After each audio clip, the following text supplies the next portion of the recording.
Olá, queridos alunos, eu sou o professor Paulo Lemos e pertenço ao Departamento de Física do Colégio Farias Brito. Estamos nessa parceria, Farias Brito e SED, para levar conhecimentos e levar dicas importantes para que você possa enfrentar e fazer um grande Enem, tá bom? Nós escolhemos tópicos importantes, tópicos fundamentais e dicas que com certeza irão ser abordados neste Enem que se aproxima. Iremos comentar principalmente balanços energéticos, vamos falar sobre resistência variando com o comprimento. Também iremos comentar tudo sobre o quê? Tudo sobre um tópico importante que deve ser cobrado agora, que são exatamente as polias móveis e as polias fixas roldanas, conhecidas por vocês, tá bom? E na nossa primeira questão, uma questão que fala sobre polias e roldanas, vamos comentar essa questão para você agora. Vamos lá, acompanhe, por favor. A primeira questão diz o seguinte: embora abrigue toda uma floresta, o solo amazônico constitui uma fina camada fértil. Após uma temporada de chuvas, um caminhão ficou atolado no solo desmatado. Rapidamente, providenciaram alguns cabos de aço, 4 roldanas. Aproveitando-se da enorme inércia de uma colheitadeira, montaram uma máquina simples da figura. A solução encontrada permite que uma força resistente FR seja vencida por uma força potente FP.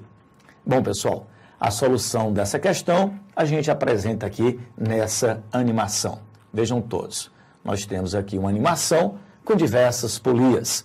Nós temos a primeira animação, uma polia fixa, e você puxa, nesse caso, não esqueçam que numa mesma corda as forças de trações têm valores iguais. Portanto, no caso de uma única polia fixa, a força que você faz serve apenas para vencer o peso.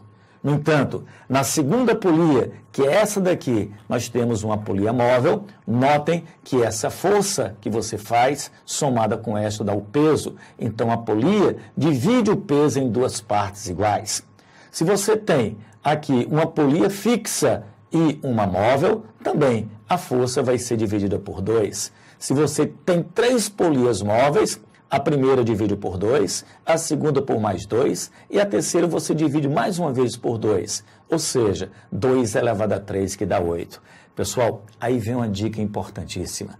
Toda vida que você encontre polias fixas e móveis, quem faz dividir o peso não é a polia fixa, e sim a polia móvel. Professor, e qual é a expressão que a gente utiliza para calcular a força necessária para erguer um corpo quando a gente tem polias fixas e polias móveis? Você usa a seguinte expressão: a força é igual ao peso sobre 2 elevado a n. Cuidado, este n não é o número total de polias, é o número total de polias móveis. Portanto, no nosso caso da questão, pessoal, a gente tem 3 polias móveis e uma fixa. Então, a força necessária vai ser a força resistente dividida por 2 elevado a 3, porque são 3 polias móveis. Logo, F sobre 2 a 3 dá F sobre 2 a 8, ou seja, a força que você vai fazer vai ser dividida por 8. Então, para essa primeira questão, pessoal, a resposta correta é a letra D. Ou seja, a força resistente vai ser 8 vezes menor do que a força potente. Então, está aí, pessoal, uma questão muito importante para esse Enem, onde aparecem polias ou roldanas fixas e móveis, tá bom? E vamos passar de imediato para a questão de número 2. Pessoal, a questão 2 diz o seguinte: o diagrama abaixo representa a energia solar que atinge a Terra e sua utilização na geração de energia elétrica.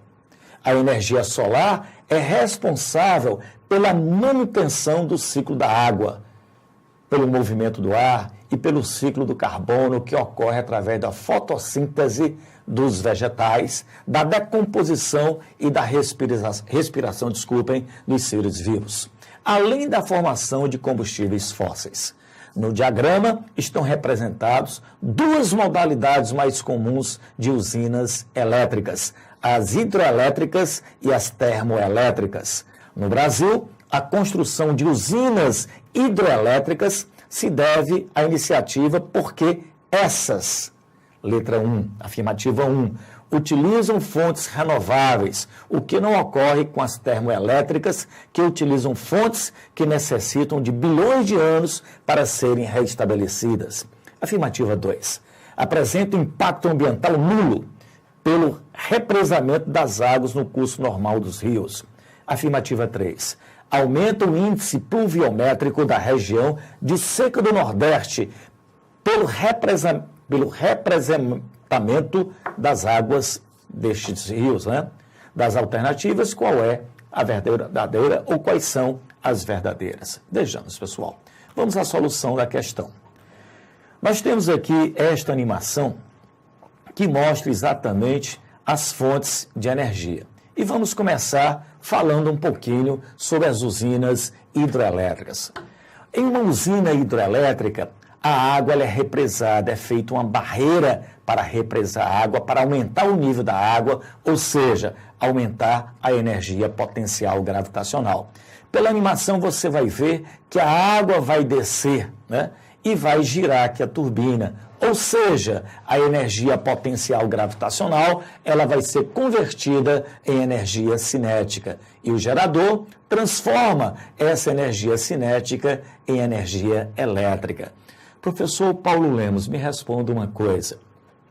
As usinas hidrelétricas utilizam fontes renováveis de energia? Claro, utiliza a água dos rios, é uma fonte extremamente renovável. Professor, e com relação ao impacto ambiental que uma usina traz? Aí sim. Pessoal, quando você represa grande quantidade de água, ela vai matar ali vegetais, ela vai matar animais. Na morte desses vegetais, eles entram em decomposição e há liberação de gases, e gases esses que são nocivos exatamente para o efeito estufa. E com a morte de animais, quebra-se aí uma cadeia alimentar. Então, gera um impacto ambiental grande, apesar de gerar grande quantidade de energia. E o Brasil tem a sua principal fonte energética exatamente nas usinas hidrelétricas, que utiliza água abundante em grande quantidade no Brasil, exatamente para gerar energia elétrica. Professor, e com relação às usinas termoelétricas, mais uma vez, reparem aqui na nossa animação. Como é que funciona uma usina termoelétrica? Existe um carvão mineral, existe óleo ou gás, que são combustíveis fósseis. Esses combustíveis são queimados, eles aquecem essa água, que passa para o estado de vapor, são canalizadas com alta pressão e este gás, né, o vapor d'água com alta pressão, gira a turbina. E o gerador transforma o quê? Essa energia de movimento em energia elétrica. Professor, as usinas térmicas, elas utilizam combustíveis renováveis? Claro que não. Utilizam combustíveis fósseis, como o carvão mineral, como o que mais? O gás natural, o próprio óleo diesel. São combustíveis fósseis que têm dificuldade de regenerar com o passar do tempo. Agora, um fato importante, pessoal, que você não pode esquecer. As usinas termoelétricas, elas emitem grande quantidade, na queima desse material, grande quantidade de gases que são nocivos à atmosfera. Portanto, pessoal, após essa exposição, com certeza absoluta, a gente pode passar aqui, pessoal, para a questãozinha e analisar aqui a resposta correta. A resposta correta para essa questão é a letra A, onde diz que apenas a afirmativa 1 é a correta, as outras são falsas. Só repetindo a alternativa 1. As usinas hidroelétricas utilizam fontes renováveis, o que não ocorre com as termoelétricas, que utilizam fontes que necessitam de bilhões de anos para serem restabelecidas. Portanto, a segunda questão, pessoal, resposta correta, letra A. Bom, e de imediato a gente passa aqui para a terceira questão. E o que diz a terceira questão, pessoal? É uma questão que envolve um assunto fascinante. Eletricidade, resistência de um material, né? Vamos lá, resistência elétrica. O que diz a questão, pessoal? A tabela a seguir fornece os comprimentos, as áreas das seções transversais e a resistividade para fios de 5 materiais diferentes. A resistência desses fios depende da tensão, ou seja, da DDP aplicada. Então, nós temos aí, pessoal, diversos fios condutores e a gente quer encontrar aí a resistência de cada um deles. A partir desses dados, indica a alternativa que contém o fio referente ao material que transforma mais energia por unidade de tempo, quando todos esses individualmente submetidos à mesma diferença de potencial em seus bornes, em seus terminais. Bom, mais uma vez eu queria que vocês acompanhassem comigo aqui a nossa solução, tá bom? Reparem todos, pessoal. Não esqueçam, potência elétrica é definida como sendo a DDP ao quadrado sobre a resistência. Como todos eles vão ser submetidos à mesma DDP, por essa expressão, a gente conclui que a potência e a resistência são grandezas o quê? Inversamente proporcionais. Então, quem é que vai dissipar maior potência? Qual resistor vai dissipar maior potência? Aquele que tem menor resistência, porque são grandezas inversamente proporcionais. Ora, professor, como a energia é a potência vezes o tempo, quem é que vai consumir mais energia? Quem tiver maior potência. Professor, repita aí, por favor. Vou repetir. Quem tem menor resistência tem maior potência. E quem tem maior potência dissipa mais energia. Então, o resistor que vai dissipar maior quantidade de energia é exatamente aquele que tiver menor resistência. Professor Paulo Lemos, e como é que se calcula a resistência de um fio condutor? É ρ, L sobre A, como está expresso aqui na solução.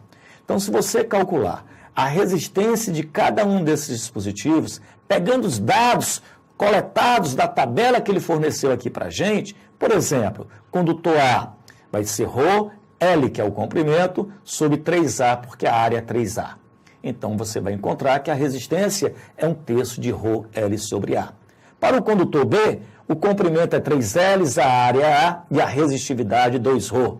Então, substituindo a expressão, a gente tem 2ρ, 3L sobre A, que dá 6ρ, L sobre A. Se você repetir esse procedimento, vai encontrar para o C 3ρ, L sobre A, para o D 1ρ, L sobre A e para o E 1/2 de ρ, L sobre A. Portanto, pessoal, analisando aí esses 6 condutores, a gente conclui o seguinte, que o condutor que vai ter menor resistência é o condutor A. Passando aqui para a questão, a resposta correta, portanto, é a letra C, tá bom? Condutor A é aquele que apresenta menor resistência, consequentemente, maior potência, ou seja, é aquele que vai dissipar maior quantidade de energia.